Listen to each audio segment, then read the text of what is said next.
Olá, meus irmãos, estamos aqui mais uma vez para a gravação de mais esse podcast e hoje estamos aqui só eu e o irmão Ricardo, mas vamos fazer com que, né, pelo que a gente tem estudado, com que essa mensagem chegue forte também. Infelizmente, o irmão Wagner teve um imprevisto e não pôde participar conosco, mas na próxima semana ele estará conosco pela graça de Deus. Meu irmão Ricardo, como é que tá? Como é que tá as coisas? Tá tudo bem por aí? Olá, meus irmãos, graça e paz a todos. Tudo bem? Maravilha. Estou um pouco ansioso aqui pelo trabalho que a gente vem fazendo. Estamos na iminência aí de publicar mais um material, o e-book das armadilhas digitais, focado aí do quanto que o sistema babilônico vem avançando na área da tecnologia para incutir muitas influências de engano aí.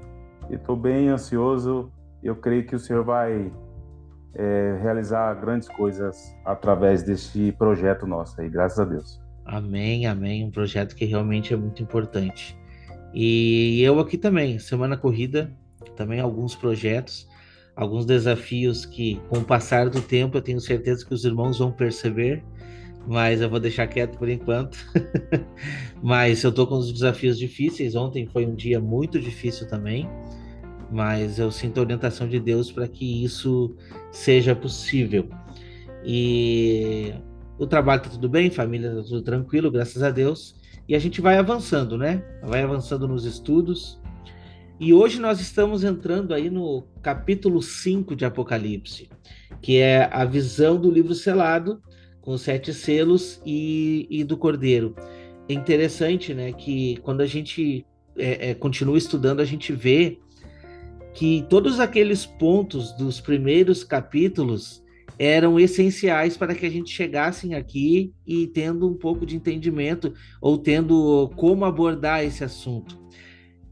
Digamos assim, tendo as referências, porque os primeiros capítulos do Apocalipse nos fez mergulhar dentro da palavra de Deus, dentro dos profetas. E agora se torna um pouco mais fácil do entendimento, né? Por mais que eu acredite que é um assunto complicado ainda, muito difícil, mas se tornou assim mais fácil de chegar, de conseguir tratar desses assuntos, né? Não é fácil, a gente entende quando o pessoal fala, ó, o Apocalipse é um livro complicado, nem todo mundo tem entendimento, as pessoas têm medo e a gente entende. Mas a palavra de Deus ela é feita para ser estudada, analisada, né? Como diz lá em Daniel, que nos últimos dias os sábios eles esquadrinharão as profecias, esquadrinharão, né, as palavras que estão escritas neste livro. Já fica aí uma dica para o que nós vamos estudar agora. Irmão Ricardo, pode fazer uma oração para nós introduzir o estudo? Amém, amém. Senhor, meu Deus, muito obrigado, Senhor, por mais um dia, estarmos aqui reunidos neste propósito, Senhor, de compartilhar da Tua palavra, de expor aqui palavras ricas, palavras que edificam a nossa vida e que possamos, Senhor, ser conduzidos por Ti neste momento, que não sejam palavras que saem do nosso intelecto, das nossas próprias convicções, mas que seja da Tua plena vontade, Senhor, neste Amém. propósito, de alcançar os nossos corações, os corações daqueles que estão ouvindo agora, que eles sejam, meu Pai, envolvidos pela Tua presença, pela Tua graça, e que essa palavra venha edificar, Senhor, a cada um de nós, Senhor. Muito obrigado por tudo que o Senhor tem feito até aqui. Em nome de Jesus. Amém. Amém, Senhor, amém. Amém. Vamos então dar o início ao estudo do capítulo 5. Recapitulando, para quem está chegando aqui nesse vídeo, a gente estudou os primeiros capítulos, estudamos sobre as cartas igrejas e chegamos aqui no capítulo 4. E ali a gente se viu um pouco assim, meio surpreso por não ter toda a ciência do que estava acontecendo, mas na medida que a gente foi estudando, Deus foi clareando e a gente teve um estudo muito bom. Nós tivemos muitas revelações aqui em dois vídeos, que são os dois últimos podcasts, a visão do trono de Deus, né, que está descrito lá no capítulo 4, que está dividido em 2 vídeos. E isso nos trouxe base para entendermos um pouco do que estava se tratando no capítulo 5. E a gente vai começar a destrinchar isso agora. Diz assim: vi na mão direita daquele que estava sentado no trono um livro escrito por dentro e por fora, de todo selado com 7 selos. Vi também um anjo forte que proclamava em grande voz: quem é digno de abrir o livro e de lhe desatar o selo? Ora, nem no céu, nem sobre a terra, nem debaixo da terra, ninguém podia abrir o livro, nem mesmo olhar para ele. Meu irmão Ricardo, imagina essa cena. Imagina essa cena, tá? João se achega lá diante do trono, né? E ele vê esse livro e ele fica assim encantado. Imagina, é como se a gente chegasse hoje perto de um livro que não é comparado a esse livro que ele viu, nenhum livro, nem a própria Bíblia não seria comparado assim com aquela visão de imagem. Por mais que a gente tenha a ciência de que esse livro tem características da palavra de Deus, a imagem de João olhando. Imagina que ele gostaria de saber o que estava lá, o que ia acontecer. E esse livro estava envolto de selos. Mas ele chorava porque ninguém era capaz de fazer isso, né? Ninguém era capaz de desatar aqueles selos e de abrir o livro. Que cena é essa, meu irmão Ricardo? O que o irmão pode trazer para nós aí desses primeiros versículos? Eu creio que João, ele teve um vislumbre de toda a história da humanidade, como se fosse um flash de várias imagens passando na história, assim, passando por homens de Deus, Adão, Noé, Moisés, passando por Josué, passando por Davi, homens notáveis nesta história, homens de Deus, e João percorrendo nessa história, né, e olhando para eles e vendo que neles não havia condições de tomar posse daquele livro. Então eu percebo que esse choro de João, ele foi uma consequência de algo espiritual que ele teve, uma experiência com o próprio Senhor ali, do qual o Senhor mostrou para ele esse flash, né, da história de todos os homens que passaram nessa terra, e não só na terra, né, porque está escrito aqui, ninguém no céu. Então imagina só a angústia de João, que nem sequer no céu, onde só habitam os seres celestiais, santos, né, anjos, arcanjos, né, querubins, serafins, nem na terra, nem debaixo da terra. Então a angústia de João foi enorme, porque não encontrou ninguém, né, capaz de tomar posse desse livro. E esse primeiro verso aqui do capítulo 5 tem a menção da destra, porque da destra do Senhor é que estava o livro selado. E quando nós percorremos nas Escrituras, a destra é a mão direita, e a mão direita é a mão que de ação, o agir de Deus. É o agir para abençoar ou para amaldiçoar. Lá no Cântico de Moisés, que é o cântico, né, que faz apontamento para os vencedores, porque os vencedores vão louvar com o Cântico de Moisés. Lá no Êxodo capítulo 15, diz que a tua destra, ó Senhor, tem glorificado em poder e despedaçado o inimigo. Então eu vejo já nessa primeira palavra aqui, a destra de Deus. É a ação de Deus, da mesma forma que aconteceu no Egito, vai acontecer nos últimos dias, porque é um paralelo muito interessante, o êxodo do Egito, todo aquele contexto, e o agir de Deus com os flagelos. Então, da mesma maneira, este livro selado vai desatar o agir de Deus sobre a terra, com selos, trombetas e flagelos. Muito interessante. Muito interessante, muito interessante. E aí eu fiquei pensando assim, tem tudo, o que você falou tem tudo a ver, né? Porque a gente vê que o desatar desses livros, ele vai nos trazer coisas que envolvem a igreja, vai trazer coisas que envolvem os últimos acontecimentos, que envolvem, né, o plano de Deus para nós aqui. E quando a gente vai para as profecias, quando a gente vai lá para o livro de Daniel, a gente vê essas profecias se desenrolando e o próprio anjo, né, dizendo para Daniel, Daniel, essas palavras estão seladas, encerradas e seladas até o tempo do fim. E a gente vê lá em Daniel 12, versículo 4. Eu vou ler. Tu, porém, Daniel, encerra as palavras e sela o livro até o tempo do fim. Muitos esquadrinharão e o saber se multiplicará. Mas o saber que vai se multiplicar é exatamente o saber dessas profecias. Mas o que acontece? As pessoas correm de um lado para o outro, tentando interpretação daqui para ali, para tentar ter o entendimento deste livro chamado Bíblia, né? Palavra de Deus. E agora nós estamos falando de profecia, porque nós estamos falando de um tempo determinado. Porque quando esses selos forem desatados, a gente vai chegar ainda lá, eu acho que daqui 1 ou 2 capítulos, 1 ou 2 podcasts, a gente vai chegar nesse estudo, nós vamos ver coisas tremendas que irão acontecer aqui na Terra. E ainda a gente ficou conversando, né, sobre as trombetas e os selos, que eles praticamente se conectam.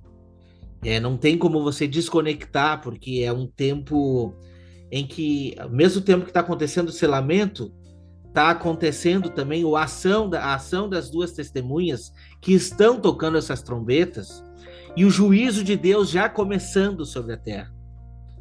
Aí você diz, tá, o que o livro selado tem tudo a ver com isso?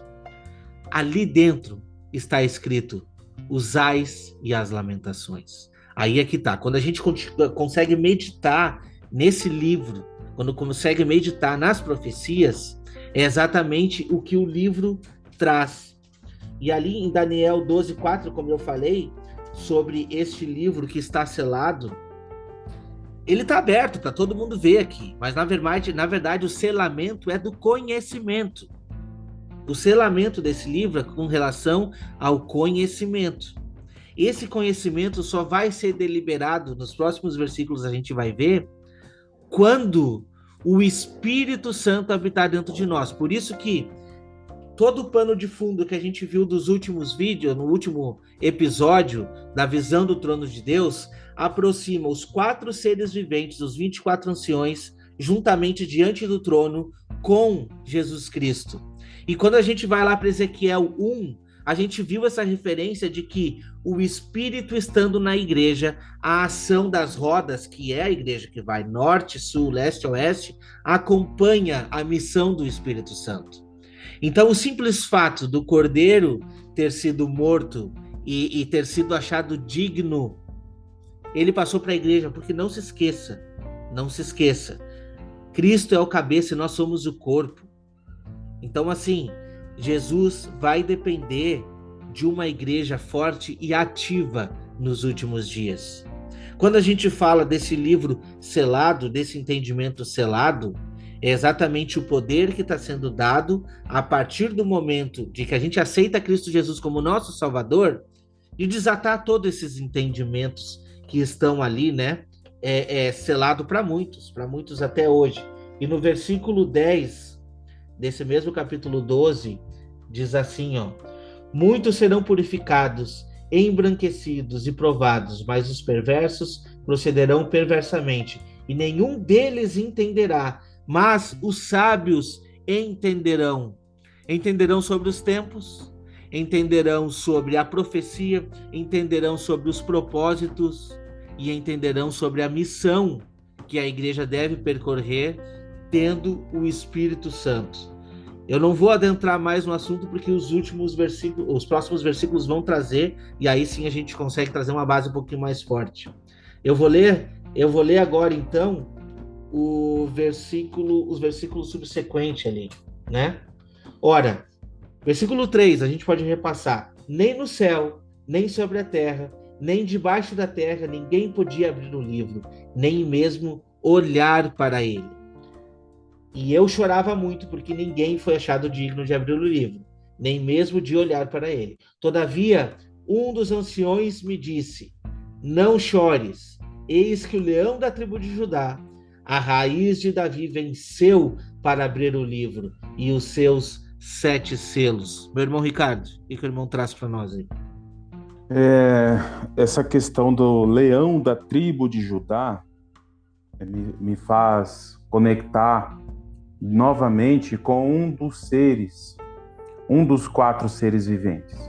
Sim. Porque o livro tem 7 selos e o primeiro selo ele é aberto com o primeiro ser vivente que nós lemos no capítulo anterior, que o primeiro tem a cara de leão. E olha só que interessante, esse primeiro ser que dá ordem para desatar o primeiro selo, que tem a cara de leão, o comando dele é como um rugido. Sim. E esse rugido de leão, ele é como se fosse uma ordem para iniciar uma batalha. Por isso que nós estamos tratando de lamentações, suspiros e ais, de arrependimento, de trombeta, de flagelo, porque os selos, eles vão desencadear uma batalha, não só espiritual, claro que é muito espiritual, mas ele vai repercutir na terra. Então, é uma batalha, e muitos, assim, infelizmente, quando falam do último avivamento, né, muitos não têm esse discernimento de uma maneira mais holística, mais abrangente, de que esse avivamento é um avivamento de arrependimento, de posicionamento, de chamar a atenção do povo, despertar a muitos de um sono profundo. E isso vai resultar em aflições, porque é um confronto muito grande que vai acontecer na terra. Infelizmente, muitos estão com amarras de doutrinas de engano. E essas doutrinas de engano, infelizmente, não são somente ensinamentos, mas as pessoas elas se tornam orgulhosas, elas se tornam soberbas. Dura cerviz. E essa característica de dura cerviz é que vai ser confrontada nos últimos dias pelas 2 testemunhas. Por isso que nós comparamos esse livro selado, escrito por dentro e por fora, com o livro que Ezequiel recebeu lá no capítulo 2, depois de ele ter visto, que curiosidade, né? Depois dele ter visto, né, os 4 seres viventes e o trono, ele recebe o rolo escrito por dentro e por fora. Está lá em Ezequiel 2, do 9 ao 10, e lá tem lamentações, suspiros e ais. E lá em Ezequiel capítulo 3, o Senhor dá uma ordem para Ezequiel: vai e diga à casa de Israel, o povo de Deus, porque eles possuem fronte obstinada e dura de coração. E essa obra vai se repetir nos últimos dias. Infelizmente, muitos estão com essa característica de fronte obstinada, dura cerviz, duro de coração, com orgulho. E é por isso que Pedro vai declarar em sua carta: juízo começa pela casa de Deus. Exatamente. O juízo começa pela casa de Deus. E quando a gente faz ali da digno, né? Digno é o cordeiro, né? De desatar os selos, de abrir esses selos. A gente vê essa mesma referência que a gente já falou aqui, porque o próximo versículo, ele está trazendo sobre esses 4 animais juntamente também com Jesus nesse mesmo local, né? Dando glórias a ele. E quando a gente fala de dignidade e quando falamos de unidade, é importante entender que o receber o dom do Espírito nos faz também ser dignos de abrir esse livro e desatar esses selos. E isso não é petulância, isso não é arrogância, não. A palavra de Deus nos dá esse embasamento. Efésios 4 vai dizer assim, ó: rogo-vos, pois eu, prisioneiro no Senhor, que andeis de modo digno de vocação a que fosse chamado. Então nós precisamos ter um modo digno para essa vocação, com toda a humildade, mansidão, com longanimidade, suportando uns aos outros em amor, esforçando-vos diligentemente por preservar a unidade do Espírito no vínculo da paz. Por quê? Porque há somente um corpo e um Espírito, como também fosse chamado numa só esperança da vossa vocação. Há um só Senhor, uma só fé, um só batismo, um só Deus e Pai de todos, a qual sobre todos age por meio de todos e está em todos. Você consegue ver esse mesmo plano de fundo de Deus estando junto no trono? Olha, a visão do trono é: esse trono está ali no meio, o Cordeiro está ali, os 24 anciões e também os 4 seres viventes. E quando esses 4 seres viventes são arremetidos para ações na terra, a gente vê eles percorrendo em muitas direções, estando cheia do Espírito. Porque a unidade é que mantém isso, a vocação daqueles que são dignos de concluir essa mensagem foi derramada sobre eles. Então, é importantíssimo entendermos que o Cordeiro foi digno de desatar os selos e ele nos dá também essa liberdade de entendermos, de abrirmos esses livros e, muito mais do que isso, fazermos parte do mesmo corpo para cumprir a missão. É fantástico, é fantástico. Exato. Outro detalhe, né? Essa função da unidade, que ela vai repercutir na igreja posicionada, né? A ação de Deus, essa destra do Senhor agindo através dos seus servos na terra, isso nos remete à função de atalaias. Sim. Né? Novamente aqui conectando com o profeta Ezequiel, onde o Senhor ele ordena Ezequiel a proclamar a palavra, me faz conectar aqui com Ezequiel 33, onde o atalaia tem a função de declarar a mensagem e tocar a trombeta. Você vê a conexão aí de selos e trombetas, e a função do atalaia de proclamar é tão importante, porque se ele não tocar a trombeta, o sangue derramado daquela pessoa que morrer vai cair sobre ele. Sobre ele. Olha só a responsabilidade que a igreja vai ter nos últimos dias de proclamar, de tocar a trombeta corretamente e anunciar a todos aquilo que há de vir. E nós precisamos trazer essa mensagem a todos, porque, infelizmente, muitos estão distantes do propósito. E exato. Nós, como nós estamos aqui estudando, buscando entender, olha só o tanto de coisa que nós precisamos ainda caminhar, né? Avançar para alcançar a plenitude desse propósito, o nosso papel nesses últimos dias. E essa responsabilidade enorme que o Senhor vai colocar nas nossas mãos. Você falou aí sobre aviso, sobre anunciar, né? Em outro versículo diz, eu não sei de cor, mas o versículo diz, se a trombeta não der o som certo, se a trombeta der o som incerto, quem irá se preparar para a batalha? Quem irá se preparar? 1 Coríntios 14, 8.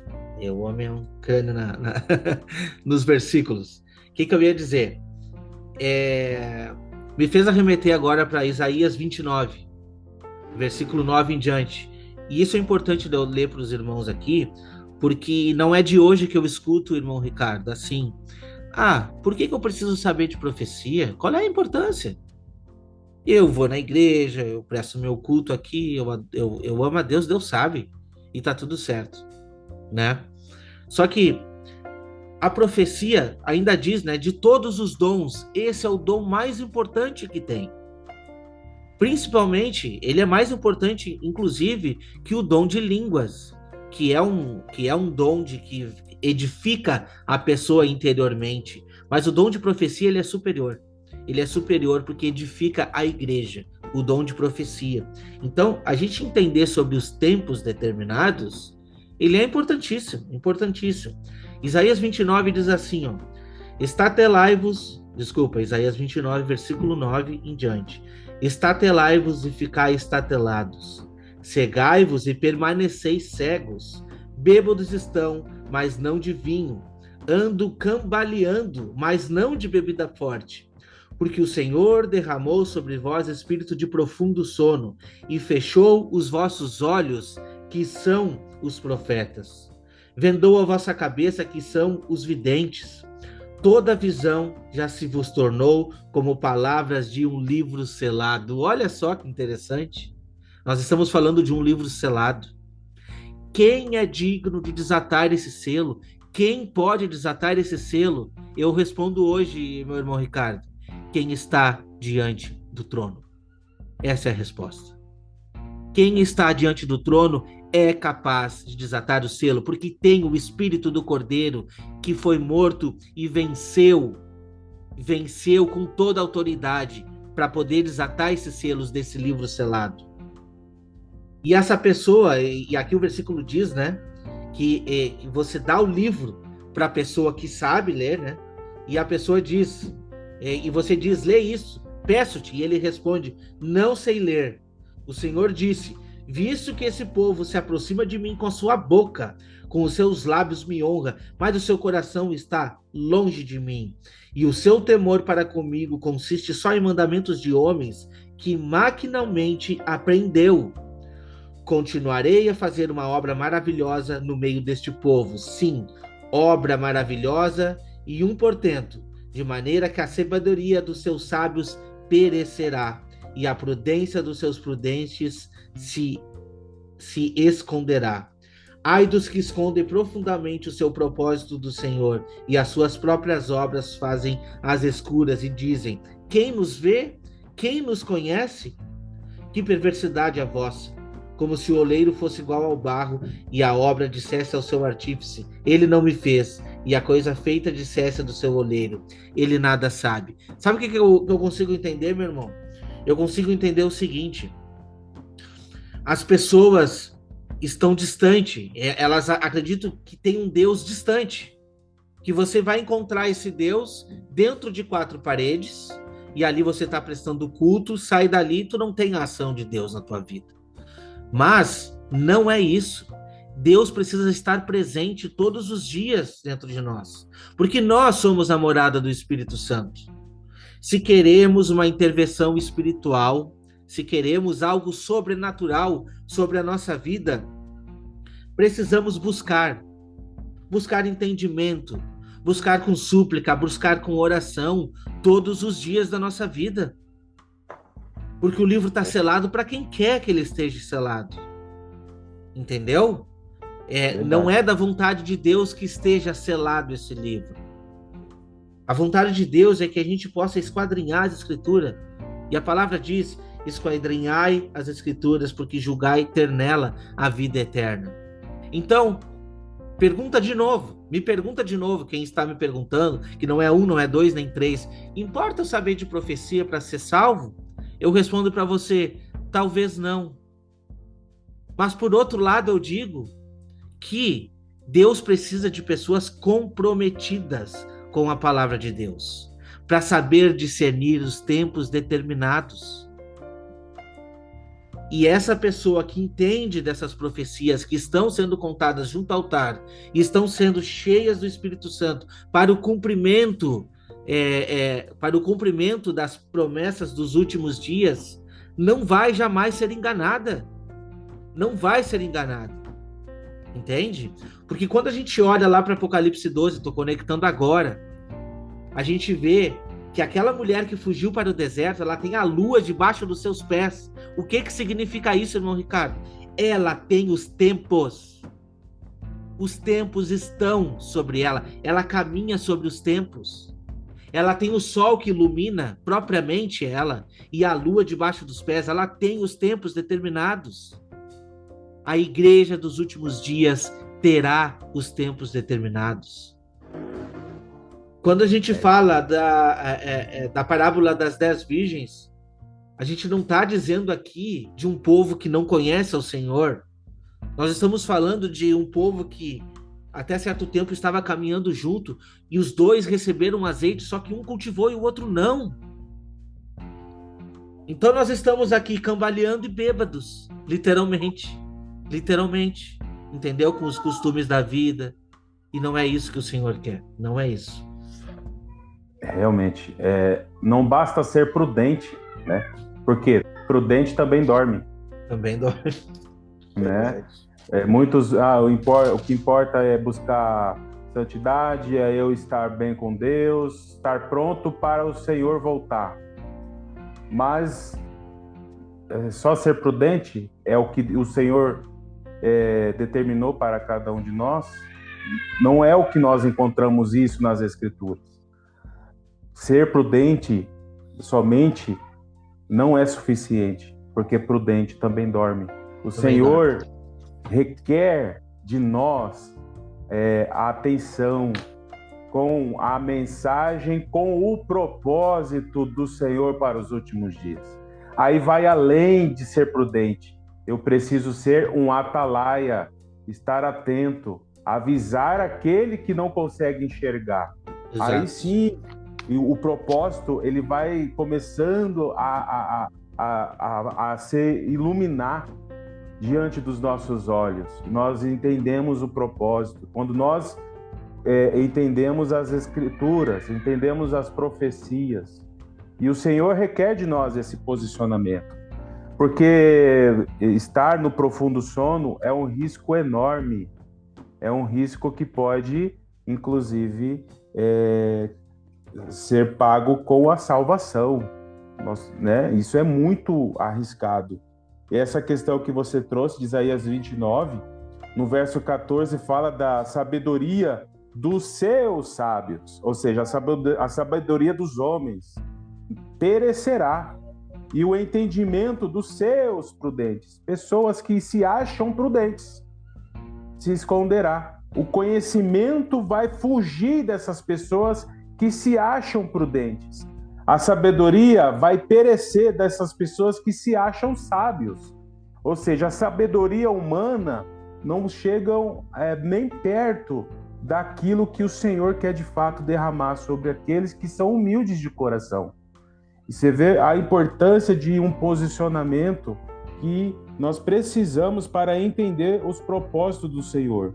Isaías 5 também fala que ai dos que ao mal chamam bem, e o bem chamam mal, que fazem da escuridade luz e da luz escuridade, e fazem do amargo doce e do doce amargo. Ai dos que são sábios a seus próprios olhos e prudentes diante de si mesmos. Ou seja, pessoas orgulhosas. E novamente a gente traz a mensagem acerca daqueles que são duros de coração, dura cerviz, obstinados em sua fronte, que não conseguem lançar fora suas convicções humanas, as doutrinas que aprenderam de forma equivocada, e não abre o coração para receber a genuína palavra do Senhor nesses dias. E nós sabemos que o Senhor vai restaurar o evangelho genuíno do reino, a sã doutrina dos apóstolos. E nós precisamos abrir o nosso coração para receber essa palavra, essa restauração da palavra de Deus. Porque essa é uma das características da unção que será derramado no Elias que há de vir nos últimos dias. Amém. E quando a gente vai lá para o versículo 6, então, a gente já vê essa junção do todo, né? Então vi no meio do trono e dos 4 seres viventes, e entre os anciões, de pé, um cordeiro como tendo sido morto.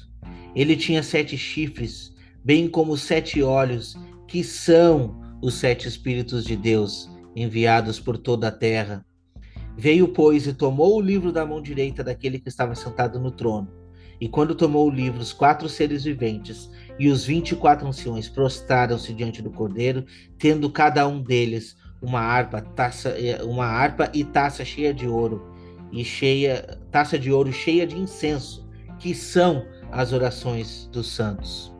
E que o irmão traz para nós aí.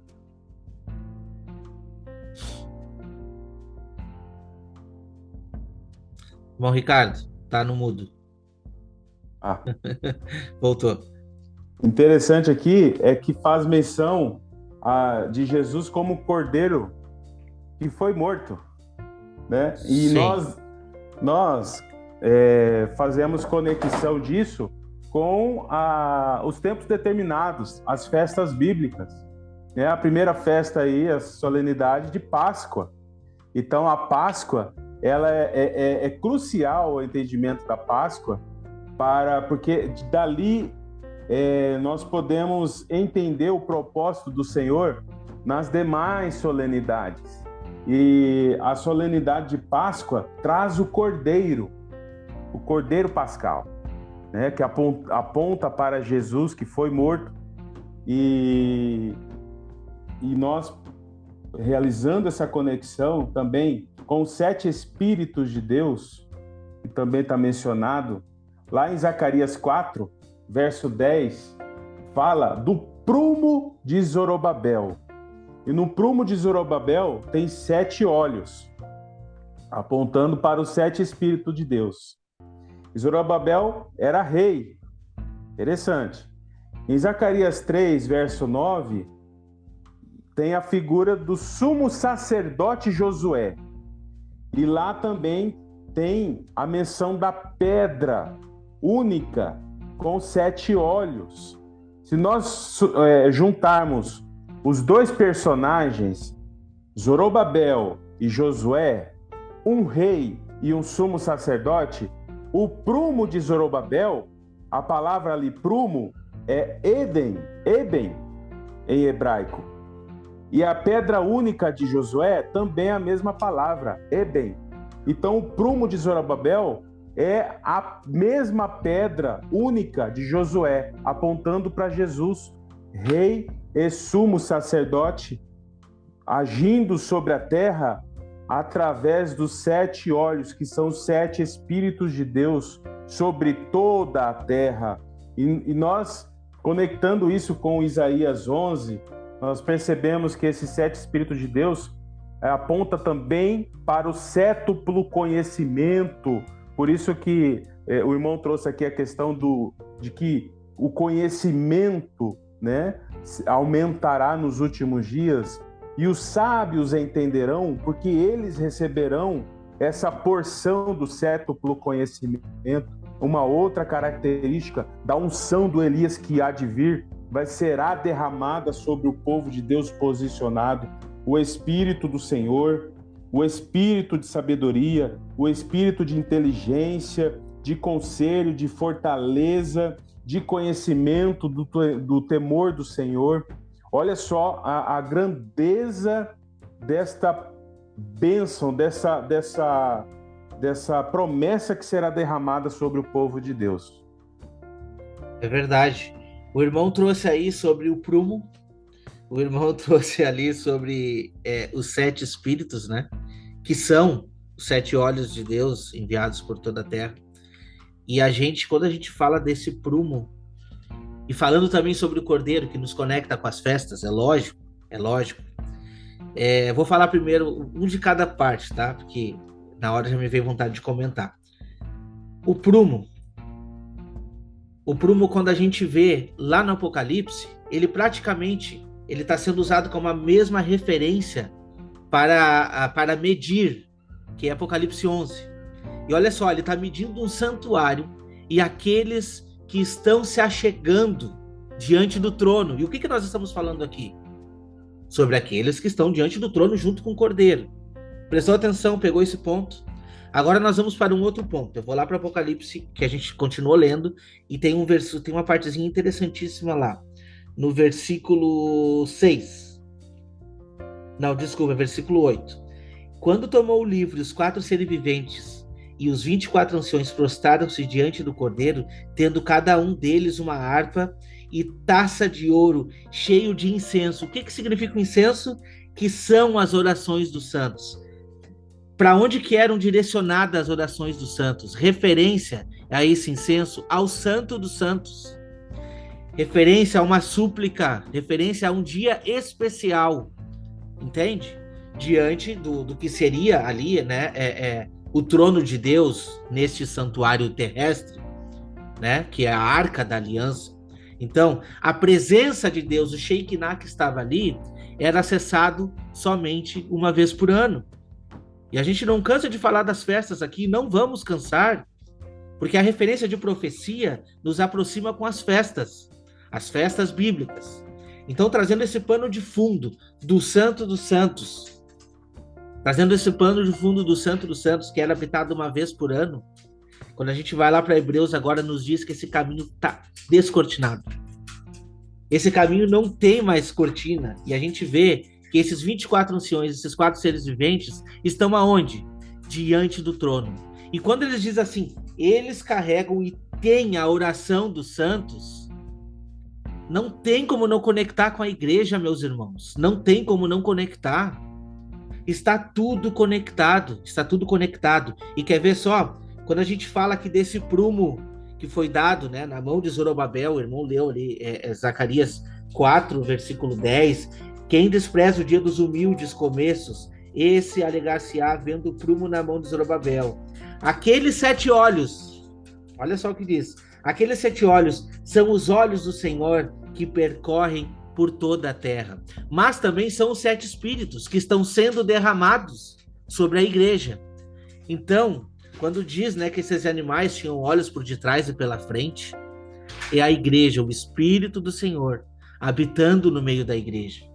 Só que é interessante que nós venhamos a ler todo esse capítulo 4 de Zacarias, porque essa ação está sendo determinada sobre 2 testemunhas. Olha só que interessante. Tomou um anjo que falava comigo e me despertou como um homem que desperta do seu sono.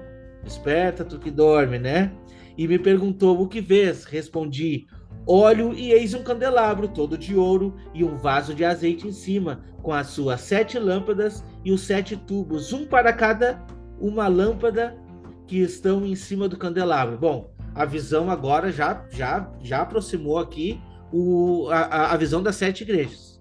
A mesma visão que João teve lá no início do livro, que ele viu. E onde é que estava essa menorá, esse candelabro? Não estava na mão do Senhor Jesus? Estava na mão dele, meus irmãos. Na mão dele. Então, o que precisa para você entender que essas 7 igrejas estão sendo controladas por Cristo Jesus? Só que, como a gente já estudou nos últimos episódios aqui, dessas 7 igrejas, 2 estão se mostrando fiéis. Irmão Ricardo, se eu não me engano, Esmirna e Filadélfia? É isso. Esmirna e Filadélfia. Então, há significado de 2 testemunhas. E olha que interessante o que o texto nos diz ainda. Me perguntou o que vês, respondi, olho, eis um candelabro todo de ouro e um vaso de azeite em cima, com as suas 7 lâmpadas e 7 tubos, uma para cada uma das lâmpadas que estão em cima do candelabro. Junto a estes, 2 oliveiras, uma à direita do vaso de azeite e a outra à esquerda. Quando o irmão mostrou ali a menorá, eu consegui enxergar isso, meu irmão. Consegui enxergar a posição dessas 2 igrejas que estão cumprindo o propósito do Senhor, né? Então perguntei ao anjo falando comigo, meu Senhor, o que é isso? Respondeu o anjo que falava comigo, não sabes tu o que é isto? Respondi, não, meu Senhor. Prosseguiu e ele me disse, esta é a palavra do Senhor a Zorobabel, não por força nem por poder, mas pelo meu espírito, diz o Senhor do Exército. Quem és tu, ó grande monte, diante de Zorobabel? Serás uma campina, porque ele colocará a pedra de remate em meio à aclamação. Haja graça e graça para ela. Novamente me veio a palavra do Senhor dizendo, as mãos de Zorobabel lançaram os fundamentos desta casa. Elas mesmas a acabarão, para que saibais que o Senhor dos Exércitos é quem me enviou a vós outros. Pois quem despreza o dia dos humildes começos, esse alegar-se-á vendo o prumo na mão de Zorobabel. Aqueles 7 olhos são os olhos do Senhor que percorrem por toda a terra. Prossegui e perguntei quem são as duas oliveiras. Olha só a resposta. À direita e à esquerda do candelabro. Tornando a falar, lhe perguntei quem são aqueles dois raminhos de oliveira que estão junto aos dois tubos de ouro, que vertem de si azeite dourado. Olha o Espírito Santo vertendo. Ele me respondeu, não sabe o que é isso? Eu disse, não, meu senhor. São os dois ungidos que assistem junto ao Senhor de toda a terra. Então agora, quando você for lá e ler o Apocalipse 11, dá uma lida, versículo 3, versículo 4 e versículo 5. Quem são as duas testemunhas? São as duas oliveiras. Está revelando, está tudo revelado. E qual é a função das duas testemunhas para os últimos tempos, irmão Ricardo? Levar a mensagem final, né? Contrariando a mensagem do anticristo, que vai estar dizendo assim, ó,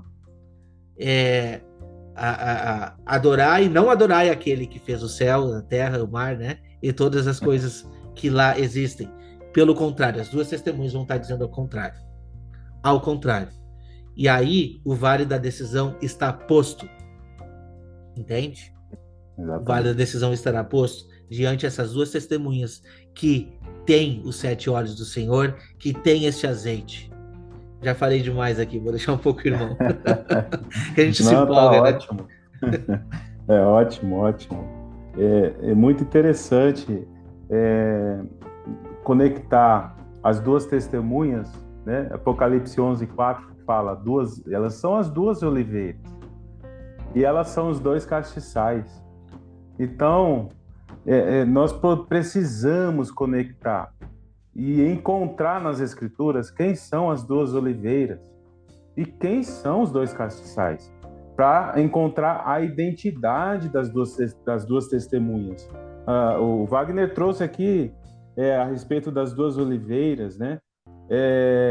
Nós, quando conectamos Zacarias 4 com as falas de Paulo, e Paulo foi sábio em colocar para a igreja, né, a interpretação dos profetas, isso é muito importante, essas conexões, porque em Romanos 11 ele faz justamente essa ligação das duas oliveiras, né, com dois povos, com gentios e judeus, né, no qual ele tratou gentios ali como zambujeiro, ou seja, a oliveira brava, e os judeus chamando de oliveira cultivada, conectando também com a ligação que ele chamou de enxerto, a oliveira brava sendo enxertada na oliveira cultivada, conectando com Ezequiel 37, do 15 ao 28, onde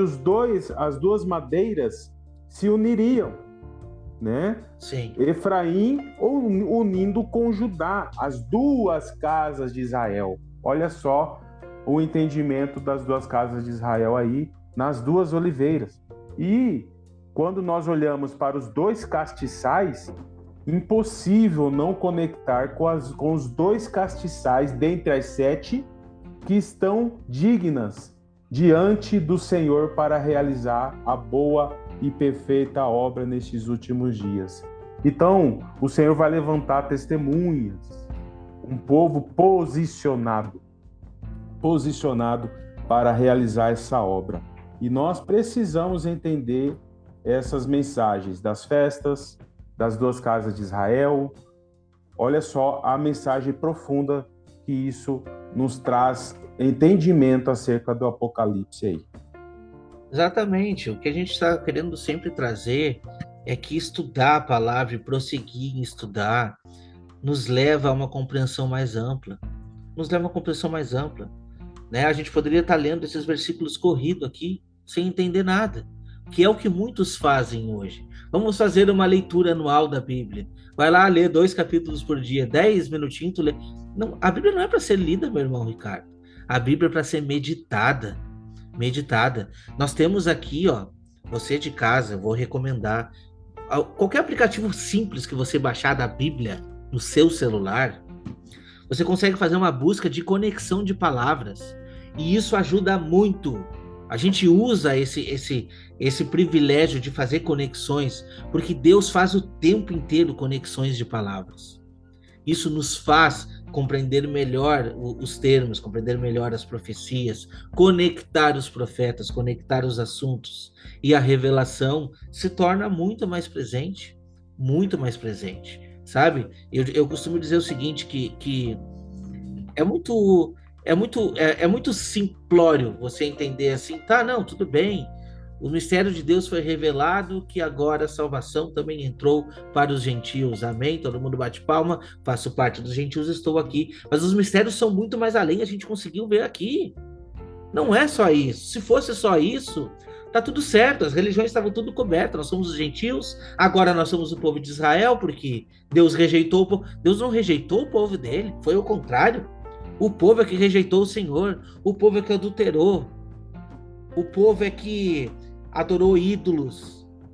E agora Deus chama para uma aproximação. Não é simplesmente chamar os gentios. Não, existe uma promessa por detrás. Entende? Então é muito mais forte, é muito mais impactante do que simplesmente entendermos que somos os gentios. Não somos os gentios, somos a casa de Israel. E isso é muito forte para ser oculto, para estar escondido. Esse mistério precisa ser revelado, e nós estamos lutando para trazer isso à tona novamente. Verdade, verdade. E a gente leu aqui, eu li, né? Isaías 11, do sétuplo conhecimento, dos 7 Espíritos de Deus, sendo o sétuplo conhecimento. Esse sétuplo conhecimento, ele tem um propósito de unificar, restaurar as duas casas de Israel e unir elas. Olha só que interessante, mesmo Isaías 11, onde fala do sétuplo conhecimento, fala que essa união, essa unidade das duas casas de Israel vai ocasionar aqui, ó, desterrar-se-á a inveja de Efraim e os adversários de Judá serão desarraigados.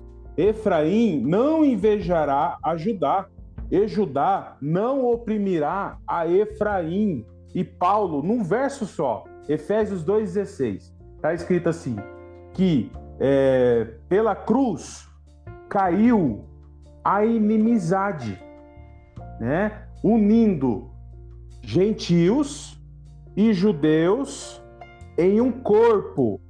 Quem é o corpo de Cristo? A igreja. Mas, infelizmente, muitos falam assim, os gentios aqui é a igreja, Israel é Israel. Não. Gentios sem judeus não é igreja. Exato. Só lê lá e medita que gentios, Paulo escreveu assim, gentios mais judeus é igual ao corpo. Então, igreja é a união de gentios e judeus. Nós precisamos derrubar esse muro de inimizade. Exatamente, exatamente. Continuando ali no versículo 7, diz assim: veio, pois, e tomou o livro da mão direita daquele que estava sentado no trono. E quando tomou o livro, os 4 seres viventes, os 24 anciões, prostraram-se diante do Cordeiro, tendo cada um deles uma harpa e taças cheias de incenso, que são as orações dos santos, a gente já comentou aqui. E entoavam um novo cântico, dizendo: digno és de tomar o livro e de abrir os selos, porque foste morto e com o teu sangue compraste para Deus os que procedem de toda a tribo, língua, povo e nação. Toda a tribo, eu não posso excluir ninguém. Quando o Tiago escreve, quando é escrita a carta de Tiago, diz assim: as 12 tribos da dispersão. As 12 tribos. Essa carta foi destinada às 12 tribos da dispersão. Todo o povo foi disperso. Só que a promessa que o irmão Ricardo trouxe aqui é uma promessa de reunificação, né? E aí as pessoas muitas vezes se preocupam, tá, mas eu tô entendendo, mas e agora? Como é que eu vou saber de que tribo eu sou? É simples, meus irmãos. Romanos 11 está esclarecendo. Agora, o verdadeiro israelita não é mais o de sangue, é o da promessa. Entendeu? Então, todo Israel será salvo. Então, meus irmãos, é muito importante que a gente venha a meditar nessas palavras. Que nós possamos entender que o plano de Deus é aproximar e que a gente possa se tornar um vaso transbordante desse azeite para transmitir essa mensagem a outras pessoas. E sim, esse cântico que vai estar sendo derramado para o Cordeiro vai ser cantado por quem? Por aqueles que estão ali diante do trono, entregando essas orações todos os dias. E aí a gente faz essa meditação com você. Tem você se achegado diante do trono de Deus? Tem você separado um tempo para se achegar diante do trono de Deus? Quais estão sendo as tuas prioridades? Entende? Porque, meus irmãos, isso é uma coisa muito pessoal. Ele estava comentando com meu filho quais são os métodos que Deus pode usar para uma conexão com as pessoas. A oração é o primeiro método, onde eu abro meu coração e falo com Deus. E ouvir a voz de Deus está aqui, ó. Ouvir essa palavra, estudar. Se a gente não tiver esses dois pontos conectados, desculpa, mas a gente vai querer uma intervenção divina. Como? Como? Então tá na hora da gente começar a se achegar diante desse trono e nos permitir ser usados por Deus para fazer esse evangelho avançar. Eu acredito que a gente, por hoje, conseguiu aqui trazer bastante aspecto. Até fiquei surpreso. Eu vejo que o Espírito Santo está se fazendo presente nessas gravações. E essa é a minha consideração final aqui, né? Que a gente possa se esvaziar do nosso eu, se encher desse Espírito para, primeiramente, tá? Primeiramente, a gente não pode ser hipócrita aqui, todo mundo tem seus problemas. Primeiramente, arrumar a nossa casa. Primeiramente, se encher desse Espírito. Agora, no momento que isso daí tudo estiver alinhado, que a gente estiver sendo contado diante desse trono, estiver sendo medido por esse prumo, então que a gente possa se permitir ser usado nas mãos do Senhor, como esse vaso nas mãos do oleiro. Sabe, é uma coisa muito pessoal e é isso que a gente deixa para vocês. Amém. Amém. As considerações, irmão? É isso. Foi muito bom estar aqui, né, compartilhando a palavra. E essa questão do livro selado me fez meditar essa semana acerca disso. Que a gente percorre nas escrituras buscando conexões, e eu achei conexões incríveis, até compartilhando, né, no nosso grupo aqui do WhatsApp, o Wagner Nunes também, né, contribuindo, ele vai estar aí com a gente na próxima semana, acerca das tábuas da lei, escritas por dentro e por fora, o rolo de Ezequiel, escrita por dentro e por fora, apresentando maravilhas do Senhor também, com lamentações, com ais. E aí eu cheguei até 2 Coríntios 3, onde Paulo expõe, né, que nós somos a carta. Olha só. Vós sois a nossa carta, escrita em nossos corações, conhecida e lida por todos os homens. Nós somos a carta viva, escrita por dentro e por fora. Nós agora somos a carta. Nós somos aqueles que vamos transmitir essa mensagem.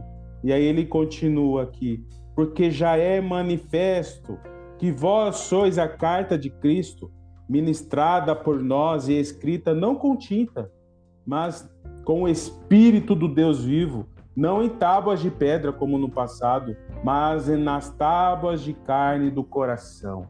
Então é uma construção contínua, uma obra do Senhor, né, na história da humanidade. Nós temos o privilégio de estarmos nesses últimos dias para o cumprimento dessa palavra, de sermos a carta viva, a carta escrita por Deus a ser transmitida a todos aqueles que estão ao nosso redor, escritas por dentro e por fora, não tendo qualquer mancha de engano, totalmente transparente, apresentando a genuína mensagem do Evangelho da paz nesses últimos dias, para a libertação de muitos cativos. É interessante, né, que a melhor forma da gente pregar o evangelho é com a nossa vida, nossa própria vida. Que a gente possa sempre resplandecer uma luz emprestada. Ela é emprestada, ela é do nosso Senhor, mas essa luz ela é tão forte que se a gente tiver possuído dessa luz, do Espírito Santo dentro de nós,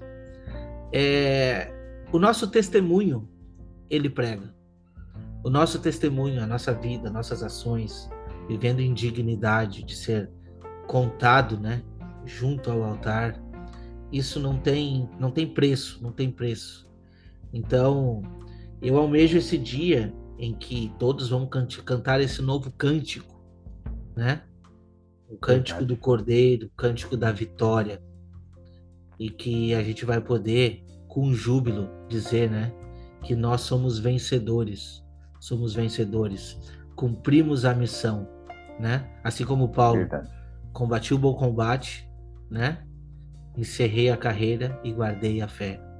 Então é isso que a gente deixa aqui para vocês, é uma entrega que possa ser feita por cada um de nós, para que a gente possa ser contado aí junto a esse povo, junto a essas duas testemunhas que nós não acreditamos que seja duas pessoas, mas sim uma igreja unida, né? Uma igreja que estará ativa nos últimos dias. Amém. Então nós agradecemos aqui a presença de todos em mais esse estudo, que Deus possa nos abençoar, e no próximo episódio, o que nós teremos aí, meu irmão Ricardo? A continuação, né? Desses cânticos, e aí sim, a gente chega ali até quase abrir os selos. E aí a coisa vai começar a apertar um pouquinho. Né? Verdade. Vamos trazer o reforço aí, né? Trazer o Wagner Nunes, uns reforços aí. Vamos trazer uns reforços de peso aí para nos ajudar, porque a coisa começa a apertar, mas vamos embora. É isso aí. Glória a Deus por isso. Glórias a Deus. Agradecemos a todos. Se inscreva aqui no canal Vozes de Trombeta. O irmão Ricardo trouxe um vídeo maravilhoso hoje. E esse vídeo eu vou fazer questão de deixar aqui embaixo, tá? Um vídeo de exortação maravilhoso. Vou deixar aqui embaixo. Se inscreva no canal do irmão. E se inscreva também no canal do irmão Wagner Nunes. Se inscreva aqui no canal Remanescente. Compartilhe esse vídeo. E continue estudando conosco. Que o Senhor nos abençoe. Que o Senhor nos proteja. E que possamos estar aqui na próxima semana. Tchau, tchau.